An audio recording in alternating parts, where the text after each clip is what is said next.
Craftsman Days are here at Lowe's with big savings on the tools you need. Right now, get a free select tool when you buy the Craftsman V20 2-pack battery kit. Whether it's the backyard, the bathroom, or beyond, Craftsman has the tools to help you power through and get the project done right. Because DIYing is unpredictable, but your tools shouldn't be. Shop Craftsman at Lowe's today. Valid through 6/18 while supplies last. Selection varies by location. Walters is back open to full capacity with bar service and their ever so popular self-pour beer wall. Think you've got what it takes to pour a perfect pint? Walters is the place to give it a shot. From micro to macro and lunch to brunch, Walters is the place to be in Navy Yard. Reservations now open for the entire Nats homestand over at opentable.com. Walters is a great option this Memorial Day weekend, whether you're going to a game or just want to hang out and watch the NBA playoffs with friends. Scherzer sets. And now the 1-2, swinging a high fly ball center field. Stevenson going back, way back. This ball is gone. Goodbye. Over the center field wall on a 94-mile-an-hour fastball. Visel Garcia with his 10th home run and second in the 3 games in this series. He takes Max Scherzer deep here with 2 out of the top of the first inning. A walk and a 2-run home run, his second career homer off Max. And it's the Brewers 2 and the Nationals nothing. The pitch to Soto. And that's called a strike. He was going to ring him up, but that's only strike 2. Get in the game, Sam Holbrook. This is ridiculous. Holbrook was about to ring him up. Soto doesn't like the call. I think Holbrook forgot what the count was. He was about to do his strike 3 call. And then realized, it's only strike 2. And welcome to Nats Chat for Monday, May 31st, 2021, Memorial Day 2021, along with Nationals insider Mark Zuckerman of MASNsports.com. I'm Al Galdi, host of the Al Galdi podcast. We, on this Memorial Day, say thank you to all of those serving our country, all of those who have served our country, especially remember those who died serving our country. We also say on this Memorial Day that the Nationals offense is horrible. A new low point on Sunday afternoon. 3-0, the final, to the Milwaukee Brewers at Nationals Park to complete a 3-game sweep. The Nats now are 21-28 on the season. I don't know what was worse over the weekend, the weather in the D.C. area or the Nationals hitting. And the other question we need to tackle here is this, in fact, the low point or just a low point? Because just because things are really bad doesn't mean that they can't get worse. That was something else, what we saw from the Nats offensively over these last 3 games. And we're off and running. All right. Hello, everybody. Happy Memorial Day. What a glorious Memorial Day it is if you're a Nationals fan. A lot of good questions there, Al. We'll try to touch on all these things here. And I think back to Manny Acta many years ago when the team was truly dreadful with no hope. Even worse than this, believe it or not. There was a time when they were much worse than this. And Bill Ladson of MLB.com had a penchant for asking people, hey, is this rock bottom? And he asked that to Manny Acta one day, and Manny replied, he laughed, and he said, Bill, it can always get worse. And it did for that team. So I don't want to say this is rock bottom. You hope this is rock bottom, because if it gets worse than this is really going to be painful. But these last 6 games. So remember when they swept the Orioles?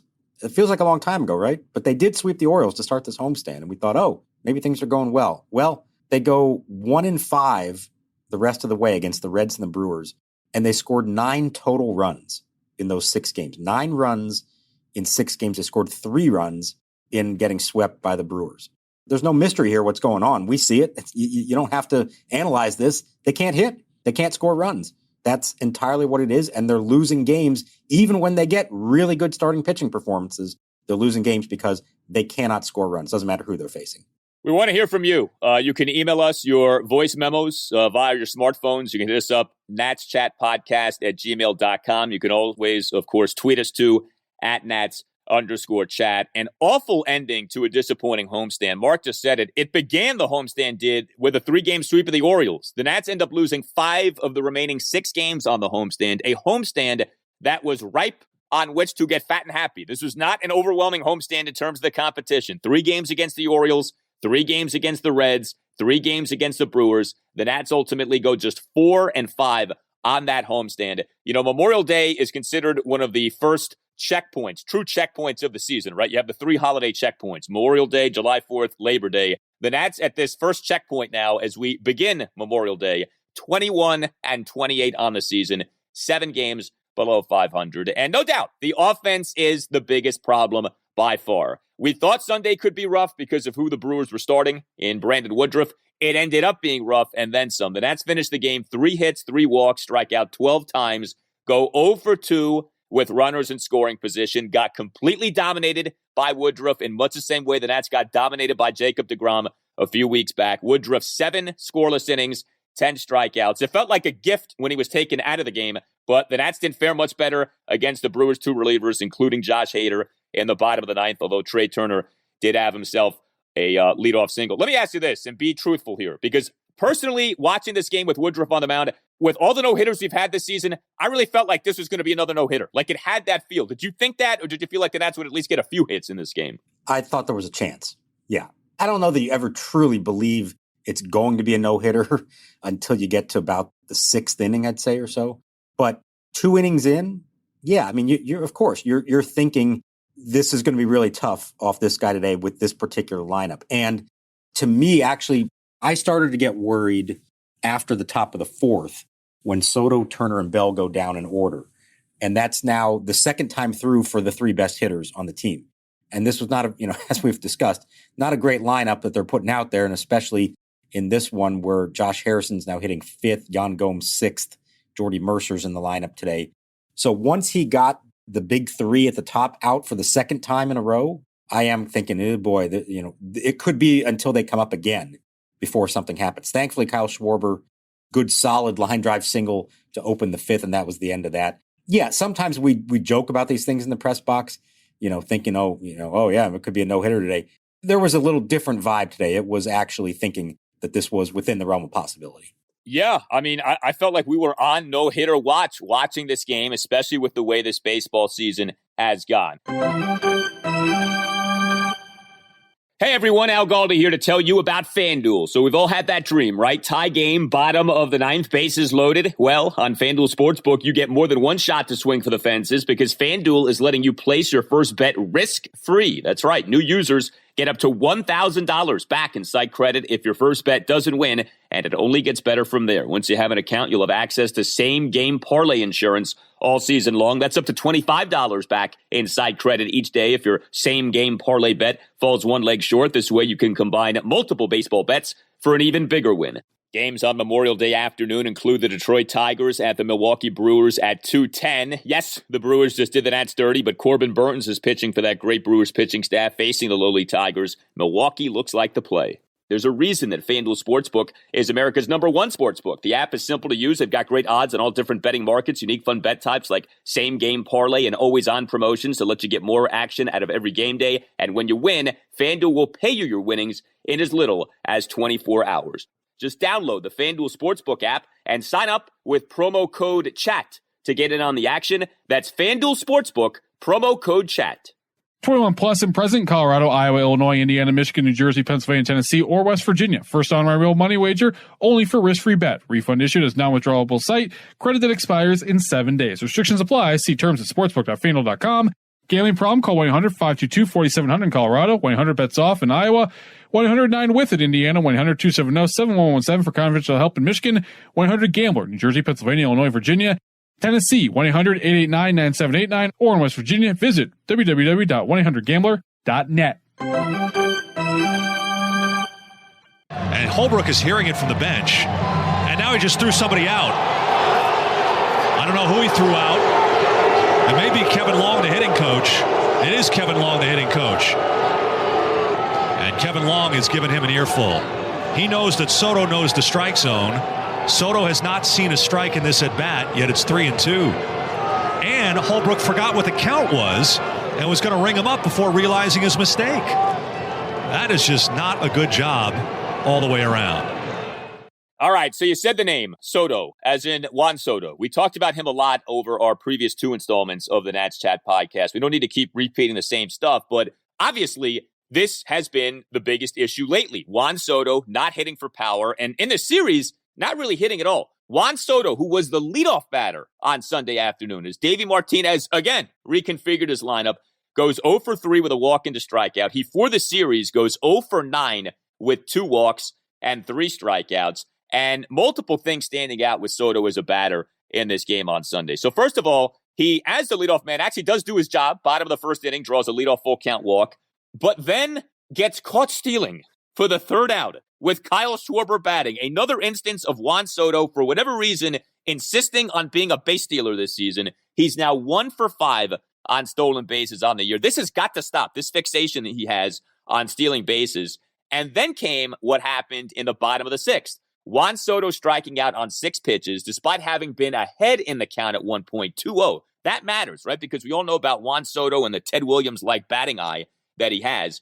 All 3 strikes are called strikes. Now, in fairness to Juan, the first and second strikes were outside the strike zone. It was a very liberal strike zone employed by the home plate umpire, Sam Holbrook. But in this plate appearance, we saw another one of these instances of visible frustration from Soto. He is wearing his struggles right now. After that second called strike, he thinks it's ball 4. He throws his hands up in disgust. The hitting coach, Kevin Long, who's probably feeling some pressure of his own, goes nuts in the dugout, standing up for his guy, gets tossed for arguing balls and strikes. Soto ends up striking out. And then later in the game, bottom of the 8th inning, that weak first pitch ground out with a runner on first and 2 outs. Mark, it felt like another game in which, like, what's happening with Soto, emblematic of what's happening with the team. We had all these sort of snapshots throughout the game of how much Soto is struggling right now. Yeah, as one goes, so go the Nationals. I think that's fair to say. So let's run through all these things. The leadoff walk and then the caught stealing. You know, hey, he's hitting leadoff today. You're supposed to run if you're a leadoff hitter, aren't you? He's just doing what he's being asked. That wasn't great. I think that falls in the category of just trying to make something happen. That was his decision? I think for the most part, they get a green light and it's, hey, if you feel good about it, you think you can get a good jump, then go for it. I don't think that's a called steal on that particular pitch is my guess. I don't know for a fact because we didn't ask about that one afterwards because there was a lot else to discuss. But I think it's mostly that. But the idea of him hitting a leadoff, I get why Davey did this because at the moment, the one thing Juan is doing is keeping a good eye at the plate and drawing walks and getting on base. And so in a bizarre way, putting him leadoff would maybe allow him to get on base for Trey Turner and Bell, who've been swinging the bat better, and maybe drive him in the first inning. You thought, oh, this might actually work. Makes some sense. And then, of course, it didn't work at all. So that was that. I don't know that we're going to see him continue to hit leadoff. Here's the crazy thing. I looked it up right before the game. He had done it only once before in his career, hitting leadoff. It was on May 30th, 2018. That's exactly 3 years to the day. He did it in a game in Baltimore, a game the Nationals won 2-0 that was started by Max Scherzer. So the stars were aligned. It just didn't quite work out the right way for it to work out. So maybe that will be the one and only time he does that. All right, so let's get to the issue with Sam Holbrook in the 6th inning. Juan Soto's got a great eye at the plate. We know that. It's as good as maybe anybody in baseball. And if he says it's a ball, chances are it is a ball. And he was right about those 2 pitches. No doubt about it. Here's the thing, though. Sam Holbrook was calling pitches off the plate all game long. Started right from the get-go. And you can complain about that and say, hey, you shouldn't reward the umpire for that, or you shouldn't have to expand your zone because of the umpire. But at some point, you do have to at least a little bit say, you know what, he's calling these strikes, especially when in that at-bat, he had already called the first one, which was further outside than the second one. So at some point, you do kind of have to take it in your own hands and just say, all right, I don't think it's a strike, but if it's close, I got to swing because he's going to call it a strike on me. So there's that. And then the second point to it, and Davey brought this up as well, is that once the second one happened, once he argued, once K. Long got ejected from the dugout, Soto took strike 3 that was right over the plate. And that was probably the frustration of what had happened boiling over to the point that he lost the at-bat. He let the umpire's calls get to him to the point that he lost the at-bat. And you can't let that happen. Not if you're Juan Soto, not if you're anybody. You have to somehow be able to shrug it off so that if you do get a pitch over the plate, you can't leave it in the umpire's hands because clearly that was strike 3. And that to me was the most disappointing thing is that he essentially lost an at-bat that was really important in the game. It started because of the umpire, but then he let the umpire get the best of him. It's a great point by Davey, and I think it goes back to Soto is really feeling this right now. Juan Soto, since he came off the 10-day injured list on May 4th, remember he was on that due to the left shoulder strain, he's slugging .354 now. So, we were at that point where the slugging and the on-base were more or less the same. Then the on-base was a little bit ahead of the slugging. It's now, since he came off the IL, .378 on base, .354 slugging. It's not even close right now. Zero power. Everything's on the ground. He's not elevating anything. And to the point that Davey brought up during his post-game Zoom press conference, Soto had a give-up pitch right there, and what ended up being a give-up plate appearance. Now, it should have been the case. Sam Holbrook had a very liberal strike zone, but like you said, this was in play for both teams on Sunday. This wasn't just something specific to that Juan Soto at bat. He continues to scuffle. You know, we talk about, was this the low point of the season for the Nationals offense? Was this the low point of the season for Juan Soto? It is so far. The question, of course, becomes, do things get worse before they get better? They will get better with Juan Soto. He is still Juan Soto. But man, watching these games, game in, game out, and seeing him wear these struggles, we're not used to this. We're used to, cocky Juan Soto. Juan Soto with the swag, crotch grabbing Juan Soto, the Soto shuffle. Where's the crotch grabbing? As odd as that sounds, we need him to get back to feeling himself, literally. We need that Soto on display. We're not seeing that right now. The key to the Nationals turnaround, ladies and gentlemen, is more crotch grabbing. That's right. There it is. No, he's not himself. You're right. In any possible way, the body language isn't there. Obviously, the hits aren't there and the swing isn't there. And, you brought up the ground balls, and there were more of those in this game, not just from him. Hard ground balls right at somebody, including hard grounders up the middle that, for the first 100 years of baseball were hits, but now with shifts are no longer guaranteed hits. It happened to Schwarber as well in the seventh. He hit a ball 111 miles an hour. And the manager keeps saying, hey, we're hitting the ball hard. This is eventually going to turn for us. We're going to get some better luck. Those are going to turn into hits. I asked Josh Bell about that. Can you hang your hats on that and say, okay, eventually this is going to turn for us if we're hitting the ball hard? And I liked the answer that he gave. He said that there's different kind of hard hit balls. If you're just hitting a hard ground ball, in his mind, that's not a good sign necessarily, because you have to hit the ball in the air to have a better chance at getting a hit. On the ground, the percentages go way down no matter where you hit it. He gets that, and he's evidence of how that can change. Remember, in April, he was hitting the ball on the ground a ton. Now he's finally started elevating it, and he is hitting it a little bit better. So I thought that was interesting that he was trying to say it's not good enough just to say we're hitting the ball hard. You need to hit the ball hard in the air, and as a team, they're really not doing that right now. Yeah, and I think as most people listening know, one of the reasons for the launch angle craze was to hit baseballs over shifts, right? Like, you don't have to worry about a shift if you're hitting a ball out of the infield, and the Nats aren't doing nearly enough of that right now. It wasn't just Juan Soto who ended up having a rough series. Josh Bell, who had been better, had a bad series. He ends up going 0 for 7 with a walk and 3 strikeouts in the series. He was the Nats' number 3 batter on Sunday, went 0 for 4 with 3 strikeouts. We continued to see this theme of the Nats leaning on people who should not be leaned on.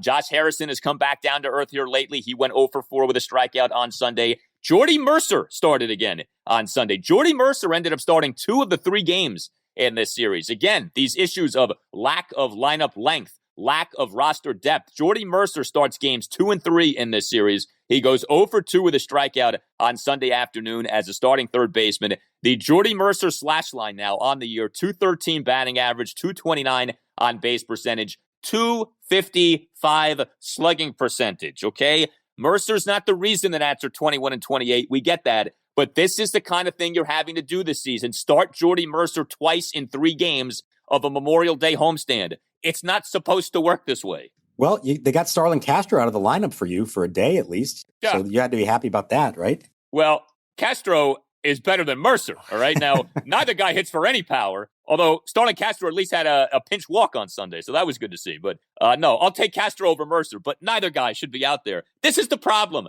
And I think that's what's so frustrating, and that's why, like, as much as we talk about, like, Davey and his lineups and his in-game decisions, he really is at the mercy of this very flawed roster, and I think that's what's so alarming right now. How is this going to change? Like, what's a realistic path by which the offense becomes appreciably better as the season goes on, other than guys already on the team become appreciably better, do appreciably better? There doesn't seem to be any other path by which the team becomes drastically better offensively this season. No, I mean, I think so. It's Memorial Day, and that's an important, marker of where you are in a season, but it's not a marker yet that you can go out and make acquisitions, any kind of significant ones. You're still probably at least a month away from being able to seriously start talking trades. Teams just don't do that at the end of May, maybe the end of June, certainly when you get to July. So if they can hang on long enough, maybe there's a point this summer that you can try to go acquire a bat, although they're going to cost a lot. And I don't know that they have the inventory in their system to get anybody of consequence without giving up, Cade Cavalli, who's like their one and only top pitching prospect right now. So there's that. The other thing, that occurred to me during this game, and again, this is like, rearranging the chairs on the Titanic, but Ryan Zimmerman and Yadiel Hernandez are really doing a nice job off the bench. Hernandez especially, their pinch hitting has been the best in the league as a team. Now, maybe that's because you're only getting one at bat, and if you play them more, they start to get exposed. And we saw that a little bit with Yadiel Hernandez when he, was filling in for Soto. He started to get exposed somewhat. But maybe just for a day, you say, hey, we're going to give Schwarber and Bell the day off, and Yadiel's going to start in left, and Zim's going to start at first. Put him up high in the lineup and see what happens. I don't know. Just something different. Shake it up a little bit. Give guys a day just to kind of take a breather, mental break, whatever it is. Maybe even Soto gets a day off. I don't know if that's in the works or not, but that's about the only in-house option I can think of that might make some kind of difference for them. Yeah, I think the trading stuff is so interesting because if you're Mike Rizzo, like you said, A, do you want to spend what little prospect depth you do have to get another bat or two? And B, is this team worth adding to? At what point do you say this is just not a team worth investing in because it's not a very good team? Now it's still early enough to where things can change. We understand that. But right now, if you're Mike Rizzo, you're not going to trade Cade Cavalli. I get that. But whichever prospects you have who are fairly well regarded, who you would be willing to trade, should you be willing to trade any of those guys, given the state of the farm system, the fact that, okay, let's say you trade for some halfway decent bat, then what? Is that going to fix everything? Is that going to really make things better? That's going to be the judgment that Mike Rizzo is going to have to make at some point this season. Is this team worth trying to improve? And right now, the answer is no. And again, that can change. But right now, no, this is not a team worth investing in. You got to think bigger picture with the state of things. Well, and I think a lot's going to depend on the state of the NL East over the next month or so. Now, I know we can say, hey, the Nationals are 7 games under. It doesn't matter what else is happening in the division if they can't turn it around. But if nobody takes off the division, and at the moment, the Mets are kind of creating a little bit of separation. But as we know, they've still got plenty of issues. I'm not, 100% sold on them. The Braves, who the Nationals are about to see, have got all kinds of issues right now, including a new one with Marcell Ozuna. So if the division is so bad that even if the Nats are under 500, that they're, 3, 4, 5 games out come July, there maybe is an argument to go do something. Maybe you're not going all in, pushing all your chips in, trying to win right now, but maybe you are able to make a couple of calculated moves to help address the offensive needs, more like role players, bench players, part-time starters, as Drupal Cabrera types. Maybe that can happen. So I think you got to watch the standings to see that. Yes, number one, the Nats need to get over the 500 mark and actually be contenders to consider making moves. But even if they're not, they could still be in the race if the division is bad enough that you could justify making a move. Yeah, and we have brought this up. It does seem, and it's early to say this, I get it, but it does seem like the wild card isn't realistic, at least not the way things stand right now. If you want to make the postseason this year and you're the Nationals, you're going to have to win the National League East because the National League East, it's so funny how these things go, right? We talked about it as best division of baseball, deepest division of baseball. It's been the worst division in baseball so far this season, and the Nats do benefit from that from a standpoint of trying to win the darn thing. One other thing I do want to make mention of, I know Victor Robles is on the mend, and the sooner he's back, the better. But that was some catch that Andrew Stevenson made in the top of the second on Sunday. I want to at least give him credit for that. 1 ball, 2 strikes. Scherzer over the head. The kick and the pitch. Swinging a drive to right center. Stevenson back, still back. Warning track. Makes a running catch and slams into the fence and holds on. Andrew Stevenson with a gem in center. Running backhanded leaping catch at the warning track just prior to crashing into the center field wall to rob Travis Shaw of a leadoff hit. That is not an easy play to make, and he made that. That was really impressive, I thought. Yeah, it was. To have the concentration, you got to get there first, but then you got to have the concentration to finish the play as you know you're about to slam into the wall. So, yes, good on him. And Robles, of course, has been great in center field when he's been healthy, but they don't lose a lot there when Stevenson takes over. It's a slight drop-off. He's not Michael A. Taylor out there, but it's not a big drop-off. And so that part hasn't hurt them. I think offensively, you could make the case that they're losing something, especially as Robles was starting to get hot. Now, the good news on Robles, he played in a rehab game for Harrisburg on Sunday in Bowie, and he was able to DH and get 4 plate appearances. He doubled, he drew 2 walks, he stole a base. That's a good sign. Now, they may still want him to play in the field before they are ready to activate him off the IL. Now, they did announce after the game on Sunday that they optioned Luis Garcia back to Rochester. They did not announce a corresponding move yet. Perhaps that is a sign that Robles could be ready and may meet them in Atlanta to play on Monday. We'll see about that. Yeah, I did want to ask you, maybe you just answered it. The Nats do view Stevenson as a plus defender. Oh, yeah. I mean, I think more so as a corner outfielder than as a center fielder, but he can play center field. That's his biggest selling point, why he's on the roster. And it's why, another aspect, we keep talking about poor roster construction. Well, their two backup outfielders, Stevenson and Hernandez, both hit left-handed. You say, why do they have them both on the team? Because Hernandez can't play center field and Stevenson can. And that has come into play, obviously, over the last week with Robles out. Are you interested in buying or selling your home? Support for Nats Chat comes from Rachel Levy of Compass Real Estate. By focusing on the personal parts of the real estate process and using technology to simplify the rest, Rachel seamlessly guides her clients through their experience. Rachel uses her deep local knowledge and exceptional customer service to advocate for her clients all across D.C., Maryland, and Virginia. To learn more, follow her on Instagram at RealEstateRachel. Hey everyone, Tim Shover's here to tell you again about Sunday Scaries CBD Gummies. Sunday Scaries is here to hook up our listeners for your first order. Go to sundayscaries.com and type in Nats Chat, that's one word, in the promo code to get 25% off your first order. Again, it's sundayscaries.com. When you enter the promo code at checkout, type in Nats Chat to receive 25% off your first order.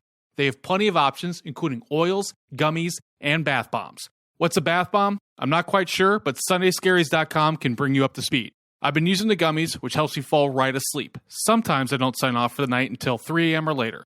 So Sunday Scaries is a big help. So if you're someone who needs help chilling out after a long day of work, Sunday Scaries is a great option for you. And Sunday Scaries appeals to a wide range of people, whether you're a stressed out parent, overworked college student, or everything in between. To recap, sundayscaries.com, promo code NATSCHAT to save 25% off your first order. Max trying to make it 11 straight retired since Wong's hit in the third. The 1-2 to Yelich. Curveball, ring him up. Strike three called. It's double digits in strikeouts for Max Scherzer. Third time this season, 101st time in his career. That is fifth on the all-time list.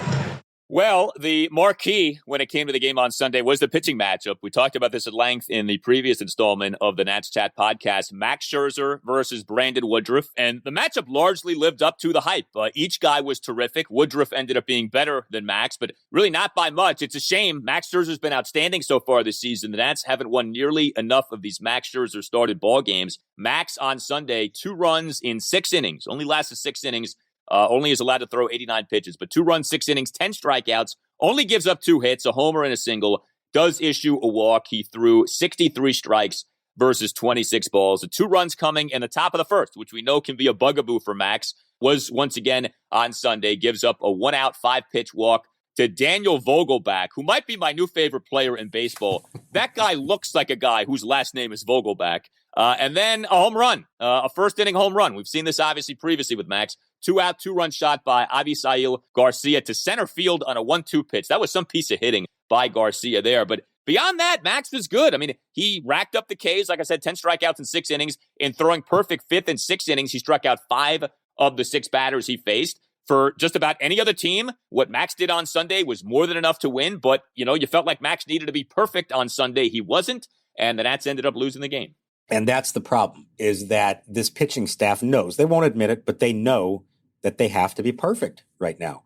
And you think about how many of these Max Scherzer starts this year has he literally made 1 mistake, maybe 2. They often turn into home runs, those mistakes, by the way, which is an issue. But you could look at these starts and say he only made 1 mistake, and that was enough to cost them the game. And this has happened to him more than once now. And he acknowledged the pitch to Garcia was a mistake. It was a high fastball. Gomes called for it. That was their game plan going in. They thought they could get him with it. It just needed to be higher than it was. He left it more at the belt level than at chest level. And Garcia put a charge into it. And Max was down on himself for that. I think also he knows, hey, what else am I supposed to do? Am I not allowed to make 1 mistake a game? But that's kind of where they are right now, is that, yeah, he's not allowed to make 1 mistake a game. They cannot win when he makes 1 mistake a game. And it's unfortunate because he has been fantastic for them. But it is that 1 mistake that usually ends up with a home run that is the difference. Max Scherzer now on the season over 11 starts, ERA at 2.34, whip a 0.82, strikeouts versus walks, 95 strikeouts versus 14 walks, and yet his record on the season is 4-4. I think everyone by now understands you can't judge pitchers by their win-loss records, but I mean, how about that? Max Scherzer is putting up Cy Young caliber numbers, and yet his record is 4-4. Not nearly enough offensive support for him when he has started for the Nats so far this year. And kind of as an extension of this is the bullpen, which, by and large has been good. It's come back down to earth lately, that's true. But 1 run in 3 innings, again, it wasn't perfect. And so that was bad. When the Brewers added that 3rd run on the homer off Austin Voth in the top of the 9th, we were like, okay, if the game wasn't already done, now it's done. It felt insurmountable. 3-0 might as well have been 13-0 with the way this Nationals offense is going with the Nats pen on Sunday. So Kyle Finnegan, boy, did he walk the tightrope in the top of the 7th. Somehow tossed a scoreless 7th. He issued 3 walks to load the bases, but he didn't give up a run. I couldn't get over that. Wander Suero tossed a perfect top of the 8th. And then the one thing that just kind of bothered you was Austin Voth did give up another homer. 1-out solo shot by Omar Narvaez. The outing marks a 4th time in 6 appearances in which Voth gives up a homer. But like you were just saying, you can't expect perfection, and that's what the Nats are demanding right now from their pitching staff. Yeah, by the way, the only reason Finnegan didn't give up a run in the 7th is because Craig Counsell let Brandon Woodruff bat with 2 outs and the bases loaded, which was essentially Craig Counsell's way of saying, we got 2 runs, that's enough. We don't really need any more today. Yeah. We'll be just fine. I'd rather keep my starter in the game than go for the kill shot here in the 7th inning. I mean, that was an indictment right there of it. I agree with you. Once they got it to 3-0, it did feel completely hopeless. At 2-0, you say, okay, you get a walk, one guy gets on, and maybe somebody connects on one pitch that finally all comes into sync and somebody hits a ball over the fence, which, there were a couple of balls off the bat today that made you like gasp for a second. Oh, maybe. Josh Harrison had one, Stevenson had one, Josh Bell had one. So, I mean, these guys are capable once in a blue moon of actually connecting and hitting one out of the park, and you just hope it happens at the right time with somebody on base. So I think at 2-0, you can still have those dreams. At 3-0, that was asking for a lot, especially once Hader is in the game in the 9th. Even though the last time we saw Hader in this ballpark, very different story, but that was a very different lineup he was facing that night. Are you worried about Voth? Because he was lights out for a while. He's given up a good number of home runs here lately. I don't think worry is the right word. I think we had to acknowledge that as great as he looked there early on, might have been a little bit of fool's gold. And as he's still adjusting to this new role as a reliever, teams are going to start to figure him out. He's going to start to wear down a little bit from the workload. So I can't say I'm shocked by that. He's going through that stretch right now. Let's see how he responds to it. If this keeps happening over the next few weeks, then it's a problem. If he figures out how to adjust and whatever that is that he needs to do to avoid those big hits, and become still, a decently reliable reliever for them, then it's fine. No big deal. I mean, he on the list of problems for the Nationals right now, Austin Voth is about number 12. Yeah, for sure. Well, we did get very bad news regarding the Nats bullpen on Sunday morning. Davey Martinez announcing that Will Harris has been diagnosed with thoracic outlet syndrome, likely done for the season. And, who knows if he'll ever be the same pitcher again. I mean, I hate to be that dramatic, but TOS is something that can ruin guys. Thoracic outlet syndrome is what has ruined Matt Harvey. Matt Harvey underwent Tommy John. That's not what ruined Matt Harvey. He came back from that, had a very good 2015 season. It's when Harvey had the thoracic outlet syndrome in 2016 that his career completely fell off the cliff. So it's been confusing with Will Harris. The quick timeline, March 13th, he feels numbness in his fingers while throwing in a B game at spring training. March 19th, we're told that Harris has been diagnosed with a blood clot in his right arm. Then the following week, March 26th, Davey says that, hey, procedure on Will Harris revealed that he does not have a blood clot in the right arm, nor thoracic outlet syndrome. But Harris doesn't make his regular season debut until May 4th. He struggles over his time at the major league level this season, 6 runs, 6 innings over 8 games. He ends up going back on the 10-day injured list on May 23rd due to right hand inflammation. And now it turns out, apparently, that he does have thoracic outlet syndrome. He'll undergo surgery. He is an older pitcher. This is a guy who had been one of the more consistent relievers in baseball. Nats signed him January 2020, 3-year, $24 million contract. He had been really good for the Houston Astros over a 5-season stretch. Nats have not been able to see that here over the first 2 seasons of this contract. And especially given his age, I don't know that we ever see the Will Harris with the Nats who we saw with the Astros. Yeah, unfortunately, I think it's fair to question that. And Will himself brought up the idea earlier in the month when he was activated, and we hadn't talked to him in a while. And he mentioned that there was a point in March where they thought it might have been thoracic outlet syndrome. And he acknowledged, as a 36-year-old pitcher, you hear those words and you think, oh boy, that's going to be a tough one to come back from at my age. I mean, He's almost certainly done for this season. It's not 100%, but if it happened, it would be September.